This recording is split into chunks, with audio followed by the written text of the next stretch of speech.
Hindi tinanggap ng nagrereklamong driver ang sorry ng nakaalitan niyang vlogger na si Yana Aguinaldo o mas kilala bilang Yana Motovlog. Hindi sumipot sa pagdinig ng LTO si Yana pero nagpadala siya ng sulat at muling nagsorry sa driver na si Jamie Pascua. Handa raw niyang harapin ang anumang kaparusahan pero hindi tinanggap ni Jamie Pascua ang sorry ng vlogger. Itutuloy raw niya ang pagsasampa ng kaso. Matatanda ang nag-viral ang alitan ng dalawa nang muntik silang magkasagian. Sinabihan din ng mga masasakit na salita ni Yana ang nasabing driver. Ayon sa LTO, kahit wala umanong aktwal na disgrasya, posibleng matanggalan ng lisensya si Yana. Sa ginanap na pagdinig ng LTO dito isinawalat ni Jamie Pascua ang tunay na nangyari sa naging alitan umano nila ng nasabing vlogger na si Yana na hindi umano ipinakita ng vlogger sa kanyang inupload na video. Panuurin. Pakinggang mabuti at kayo na ang bahalang humusga. Ngunit bago tayo magpatuloy, huwag kalimutang i-like, share, subscribe, and click the notification bell for more updates and for more upcoming videos. Maraming salamat! Buka yun, kulang pa. Ha? Kulang pa.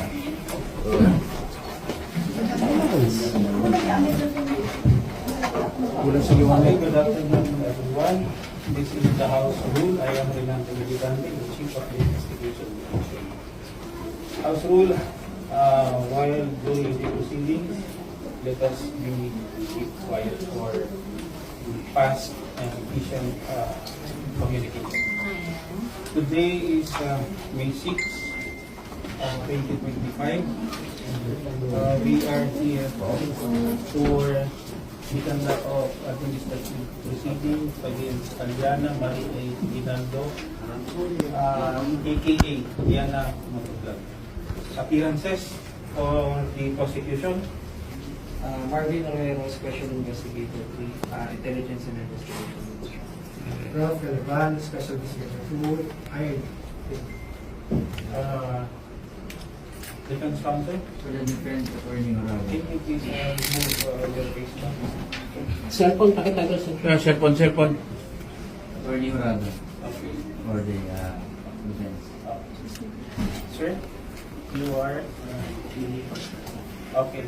Sir Jimmy, so ikaw po yung nasa pick-up. Okay, sir, si Sayo, kindly take their oath. Please administer for minutes of the part of the defense counsel of the okay. Sure, I have. Do you solemnly swear and affirm that whatever you testify in this proceeding will only be the truth, the whole truth, and nothing but the truth? Before we start, I would like to ask the prosecution to present the facts of the case. First, the video that being sent to his office, and then later re-verify the authenticity. Please present the video first. Yes, Mr. Chair. Prosecuting pending video, please. Bakit nga ba? Bakit nga ba?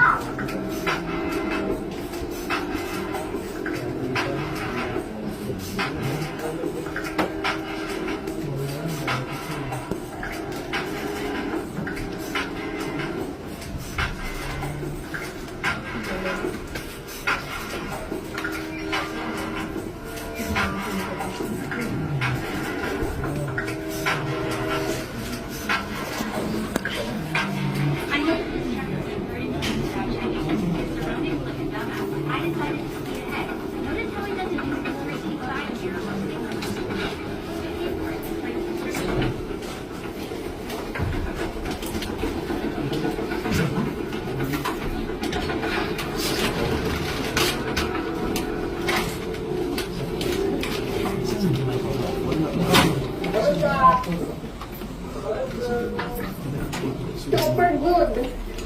Super good naman. Kaya na pick up. Sakay natin.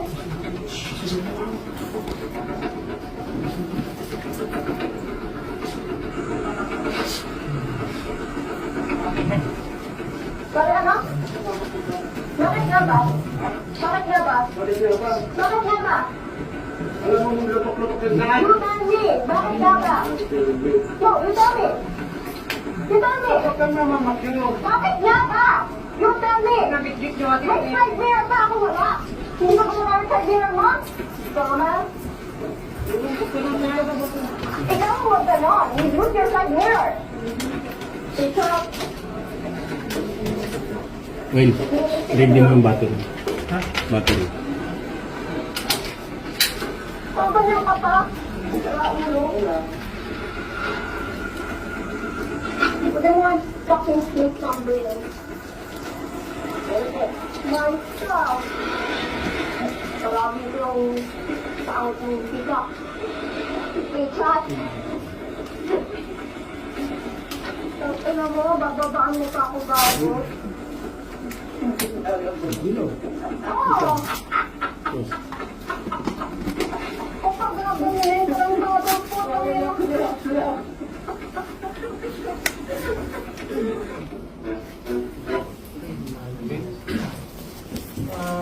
Prosecution. May I know when this when the exact incident happened? Mr. Chair, the incident happened on May 6, 2025 around 2 p.m. The incident happened in Zambales. Zambales, Mr. Chair. Also, prosecution, may I know the history of the whether or not Miss Diana has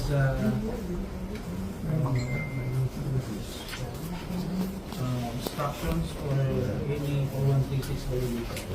Yes, Mr. Chair. Upon verifications, Mr. Chair, the records of Ms. Yan is clear and there is no any obstruction or violations, infractions. Prior to Prior to the incident. Also, prosecution would like to know the registration of the motorcycle, whether or not it is for Miss Diana or that is being registered to other person. Yes, Mr. Chair. Thank you for the question, Mr. Chair. Actually, we have not identified the vehicle. That will be a part of our investigation and inquiry to the supposedly Miss Yan. However, she is not here and only the representing lawyer. Apparently, the record shows that only one motorcycle is under the name of Miss Yana, which is a Kawasaki motorcycle with plate number 775 UBO, and not the same as the subject dirt bike vehicle during the incident.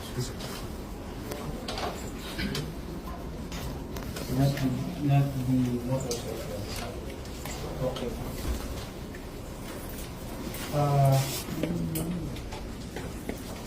Is the driver's license of Miss Diana is still under the suspension? Yes, Mr. Chair, we have put it under alarm and preventively suspended for 90 days and pending the investigation. Sir Jimmy, can you narrate po, pwede niyo po bang ikwento sa amin kung paano po ba ang incident po? Ganito po yun. Yung unang kasama niya, nauna, yung ayaw magkakit sa akin. Saan po ba siya nag-overstay? Sa right or sa left? Okay. Tapos, yung sakit na po ako, tapos isang tricycle, tapos ito, yung babae. Kanagitnaan ako. Hindi mo kinakita na sa video. Kaya napatanto ko. Pero lupak-lupak ko, yung malaking na lupak. Okay lang naman sa akin kahit namakti siya. Ang problema ko, hinintay ako sa kulay. Kaya bumaba ako. Akala ko lalaki. Babae naman pala, kaya naglelo ko. Ilang naman ko siya. Okay, I have some questions to Mr. Jimmy on that so I would like to recognize the counsel for Ms. Yana. Thank you. Sir, go ahead. Yes, sorry to say that she cannot attend to this hearing because of security reasons. So, inadvertently, na-divulge yung address niya. Diba? So, maraming mga threats daw ang dumating sa kanya. Merong mga nagpapadala ng kung ano-ano. So, I highly suggest na sabi ko, you better remain sa house na lang. Kasi baka mamaya kung ano mangyari along the way, you can never tell. Sunod-sunod yung mga insidente na nababalitaan natin.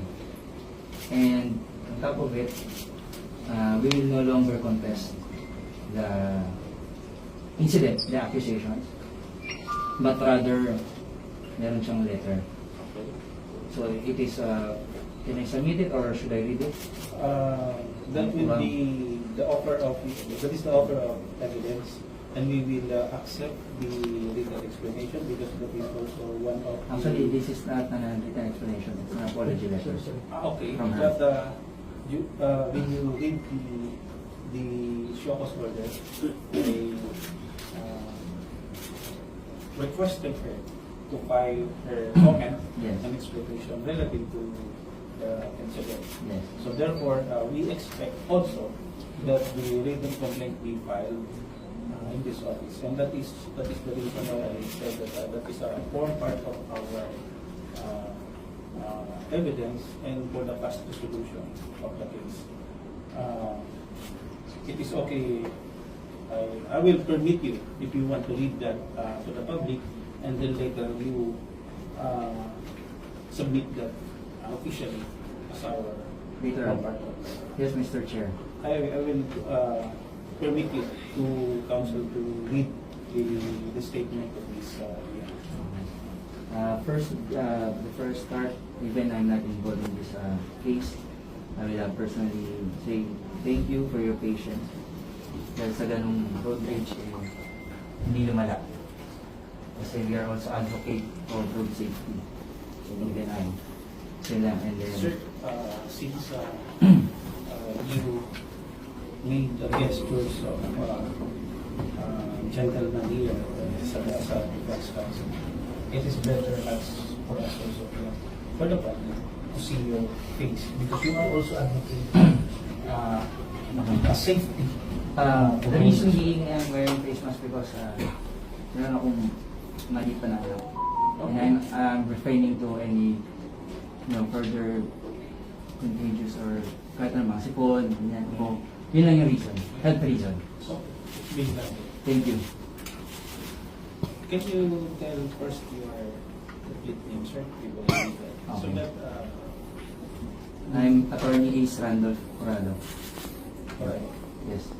Thank you. Thank you. This apology letter, personally executed by Ms. Yana. Ako po, si Aliana Marie A. Aguinaldo, o mas kilala na Yana Motovlog, na nasangkot sa isang insidente sa probinsya ng Zambales. At kinasangkutan ng isang driver po ng pick-up na sasakyan.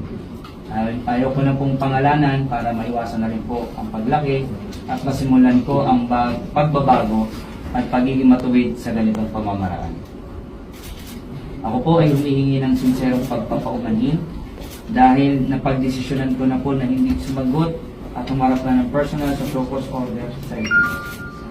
Ano man po ang maging desisyon patungkol sa aking maling nagawa ay lubos ko pong gagalangin at mapagkumbabang tatanggapin ang anumang kaparusahan na maaaring ipataw sa akin ng inyong ahensya. Maliban po sa inyong ahensya, nais ko sana pong ipabatid sa pamamagitan ng sulat na ito ang lubos ko rin at paulit-ulit kong paghingi ng sorry sa tao, sa kasama sa kanyang buong pamilya, sa naidulot kong abala at kahiliyan. Nawa ay maghilom ang sugat ng aking naidulot sa tamang panahon. At sa lahat ng iba pang tao na nadamay, nasaktan o nagkaroon ng masamang epekto sa kanilang buhay, ang aking naging asal at kasalanan, patawad po. Alam ko po na hindi sapat ang sorry. Ngayon ay hinaharap ko ang pinahinatnan ng aking nagawa. Ang aking buong pamilya, lalo na ang maliit kong kapatid ay nadadamay. Samot-sari, kaliwat kanan ang mga insulto, negatibong komento at pagbabanta sa seguridad ng aking pamilya. Ako lang may pagkakamali, pero kasama at nadamay sila sa pagdurusa na nagawa ko. Ito ang pinakamasakit na katotohanan at leksyon na hinaharap ko ngayon. Ang paliwanag ko sa aking panig ay gagawin ko sa tamang lugar at pagkakataon. Ito po ay para hindi na humingi ng simpatya, kundi magsilbing aral sa iba pang maaaring masadlak sa ganitong sitwasyon. Naway hindi na maulit pa at gayahin ang aking maling nagawa dahil mabigat sa pakiramdam, mahirap bumangon at nakakadurog ng pagkatao ang ganitong kasalanan sa iba. Kaya ngayon, ang simula ng pagbabago at pagbawi ko sa aking sarili sa loob ng aking tahanan kasama ng aking buong pamilya.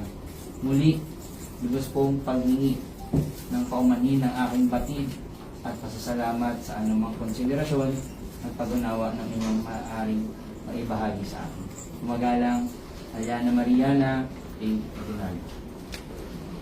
Thank you. Thank you po, Mr. Chair. Sir, just a follow-up question. Did you bring the license, driver's license?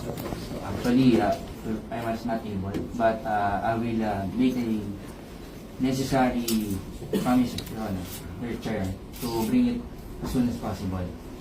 Yes. She was not able to hand it to anyone, anybody. Because it is also in the show of order that the driver's license is direct. Because I was the one who directed her to surrender because hindi naman po niya magagamit niya Yes. the entire. Just not to further make it worse, no, kasi naka-alarm ang license niya. Eh kung mahuli siya or ano pa man, masangkot siya sa isang accident or any, not only, hindi natin hinihingi yung pagkakataon, ano, clarify mo. But kung meron ng mangyari ulit, maside street man siya o hindi man nakasalanan, ano, naka-alarm po yung driver's license, it may be worse. So, I personally undertake, Your Honor, Mr. Chair, sorry, to immediately surrender the Yes. driver's license in this office. yes. I'll personally undertake that. When you can do that? This week, outside? Mr. Chair. Thank you. Today is Tuesday. Yes. Today is Tuesday. I am directing you to Until Friday. No, it's Tuesday. Thursday. Thursday naman. Thursday at 10 o'clock in the morning. Please surrender the driver's license. So Yes, Mr. Chair. we will be the one who is going to keep sick, to keep her. Thank you for consideration, Mr. Chair. So again, how about who is the owner of the motorcycle that she's It belongs to one of her friends, but she did not divulge it any further. So, dyan tayo, sir, counsel, because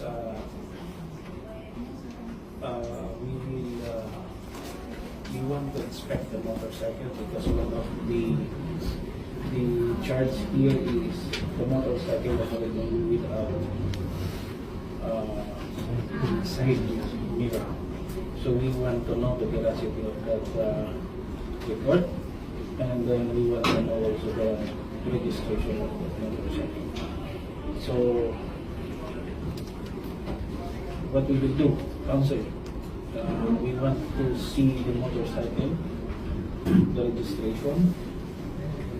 Can you give us the detail? Mr. Chair, I'll just make the necessary coordination with Yana, and to ask her whether or not the owner of the motor vehicle will comply also. Because the hearing today will not stop on Miss Yana. It will go through the motorcycle itself, because we want to know if that motorcycle is a roadworthy. So whether we like it or not, we will go and investigate who is the owner of the motorcycle, and we want to see physically the motorcycle for inspection. So I am also counseling you to bring the motorcycle on Tuesday, 10 o'clock in the morning. Thursday. What is that date, Secretariat? May 9? This Thursday, Mr. Chair. Thursday. May May 8, so that we can finish that by May 8. Please bring the ORCR of the motorcycle, plus the motorcycle itself, plus the Driver's driver's license. license. Maybe I may suggest, Mr. Chair, that the actual owner be present on that day. Okay. Because I wouldn't get involved, or I will not touch that motorcycle. Okay. And then, It is so, good. It is right, counsel. So, I will not going to issue any more an order, a written order, but I am directing you as a counsel to bring the owner of the motorcycle on Tuesday. in the motorcycle. And then this is a clarification for the body that Tuesday 10 a.m. will be the last hearing of this case. Thursday. Okay. Counsel, just to wrap up, please surrender the driver's license of Ms. Yona. Second, please bring the owner of the motorcycle together with the proper documents of the motorcycle for inspection purposes here at the North Inspection. Dito ulit. Is any manifestation, counsel? No, Mr. Chair, I'd like to say again, sorry to Mr. Jimmy, and thank you for having a long patience. Sir Jimmy, meron po ba kayong gustong itagdahan? Meron po ba kayong gustong sabihin? At kayo naman po ang patitigyan. So, I would like to say thank you, Sir Jimmy, for your patience sa nung sabi mo nga, nung nakita mo babae, naglaylo ka. Pero na akong isang question. What if lalaki?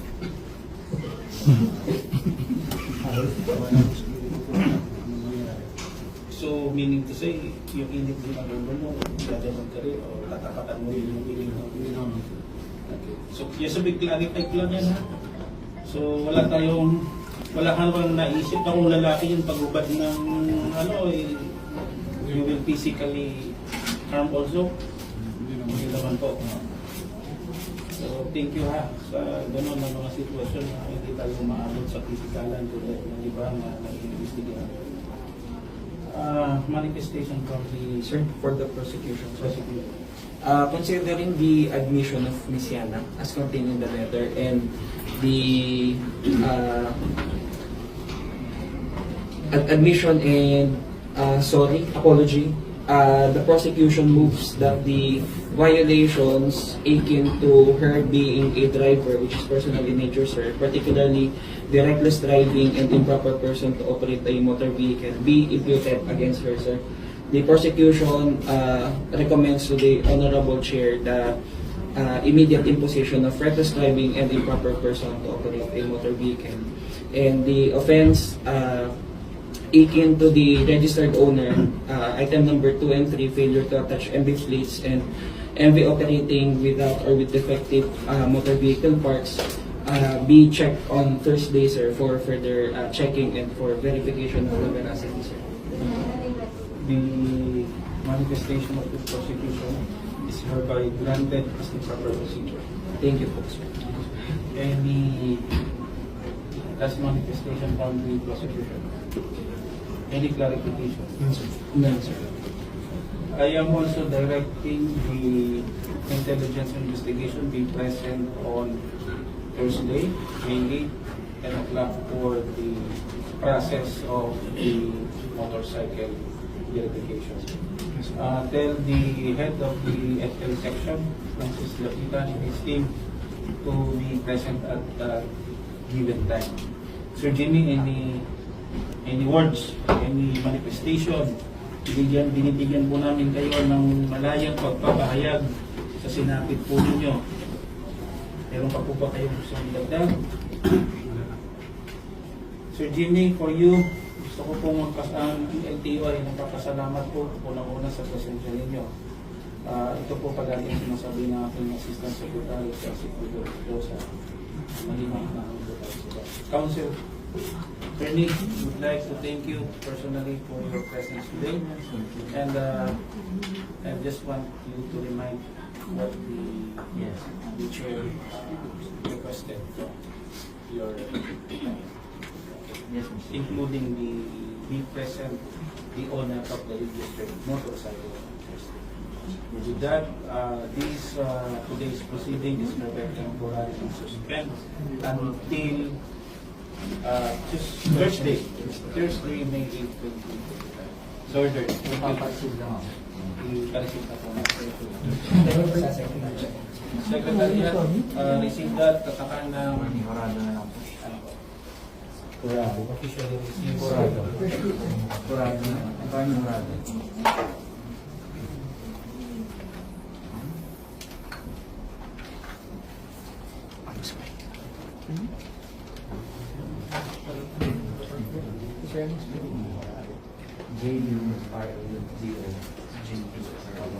Okay, thank you. Good afternoon. Good afternoon, sir.